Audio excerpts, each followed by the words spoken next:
Sejarah itu bosenin. Sejarah itu bikin ngantuk. Boring, textbook banget. Ngapain sih ngomongin masa lalu? Udahlah, move on aja. Sejarah itu nggak penting. Sejarah kok gitu? Sejarah Kok gitu?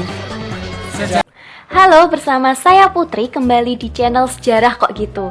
Nah, kali ini kita akan membahas mengenai tahap perkembangan historiografi di Indonesia.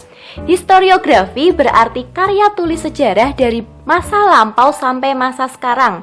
Penulisan sejarah sudah dimulai sejak zaman kerajaan nih guys, lebih tepatnya kerajaan Kediri, dan kemudian berkembang sampai sekarang.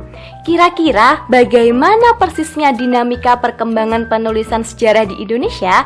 Mari kita ikuti secara seksama pembahasan tahap-tahap perkembangan historiografi di Indonesia. Tahapan historiografi yang pertama ada historiografi tradisional. Penulisan historiografi tradisional adalah penulisan sejarah yang dimulai dari zaman kerajaan Hindu-Buddha sampai masuk dan berkembangnya Islam di Indonesia. Contoh historiografi tradisional antara lain kisah Roro Jonggrang yang tertulis di Babad Prambanan. Babad Prambanan ini mempunyai ciri istana sentris karena cerita-cerita yang dimuat dalam babad ini keseluruhan menceritakan tentang peristiwa yang terjadi di lingkungan istana. Selain ciri istana sentris, dalam Babad Prambanan juga mengandung unsur religio magis yang artinya karya tersebut bercerita mengenai kepercayaan dan hal-hal yang bersifat gaib. Hal ini terlihat ketika Bandung Bondowoso membangun candi-candi yang dibantu oleh para jin. Dari kisah ini terlihat bahwa historiografi tradisional cenderung bersifat tidak ilmiah karena datanya bercampur baur antara unsur mitos dan realitas. Kemudian, historiografi tradisional memiliki subjektivitas yang tinggi sebab penulis hanya mencatat peristiwa penting di kerajaan dan atas permintaan raja. Hal ini bertujuan untuk melegitimasi dan melanggengkan kekuasaan serta kedudukan raja. Kedua, ada historiografi kolonial. Historiografi kolonial adalah karya-karya sejarah dengan ciri khas Eropa sentris atau Belanda sentris. Karya sejarah ini pada umumnya ditulis pada masa pemerintahan kolonial, yakni sejak zaman VOC sampai pemerintahan Hindia Belanda berakhir dan takluk kepada Jepang. Pada umumnya, pembagian besar karya historiografi kolonial bersifat Netherlands sentris, artinya dalam menulis suatu peristiwa, orang-orang atau pemerintah kolonial Belanda selalu dijadikan subjek penulisan, sedangkan orang-orang Indonesia sebagai objek yang cenderung tidak penting atau hanya sebagai pelengkap. Karena fokusnya adalah kepentingan Belanda, banyak penulisan tentang perlawanan rakyat di Indonesia terhadap Belanda yang diceritakan berlawanan dengan kenyataan yang sebenarnya. Sebagai contoh, tulisan tentang tokoh Pangeran Diponegoro muncul dua interpretasi. Dari sudut penulisan sejarah nasional, Pangeran Diponegoro dianggap sebagai pahlawan karena perlawanannya yang heroik. Sedangkan dari sudut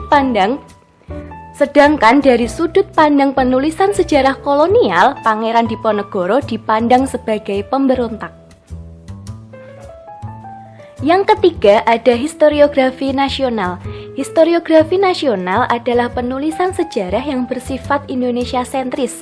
Secara ringkas, isi historiografi nasional ditandai oleh beberapa hal, yakni yang pertama, banyak istilah dari bahasa Belanda yang diindonesiakan. Kemudian yang kedua, penulisan diarahkan untuk kepentingan bangsa Indonesia. Ketiga, orang-orang Indonesia menjadi subjek sejarah, bukan lagi objek pelengkap. Kemudian yang terakhir, karakteristik dan watak tokoh sengaja ditukar dan diganti. Kalau di historiografi kolonial, para tokoh Belanda dianggap sebagai pahlawan. Pada historiografi nasional, mereka adalah penjahat, sedangkan tokoh Indonesia dianggap sebagai pahlawan. Tahap yang terakhir ada historiografi modern.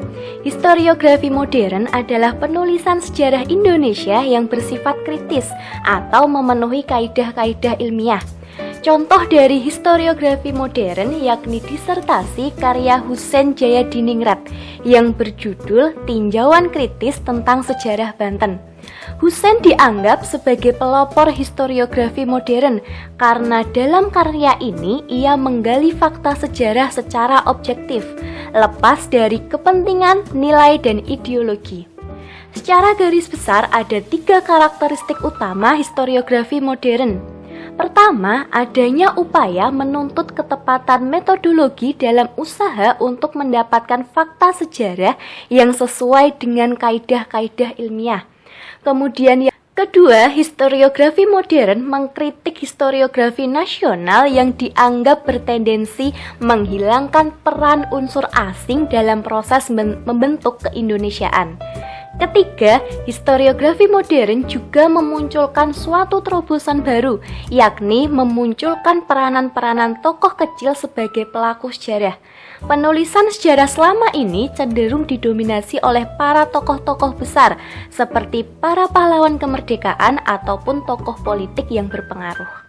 Nah, demikian pembahasan kita mengenai tahap-tahap perkembangan historiografi di Indonesia. Jangan lupa ya untuk like, comment, and subscribe. Dan jangan lupa nyalakan tanda loncengnya juga ya. Sekian dari saya, terima kasih.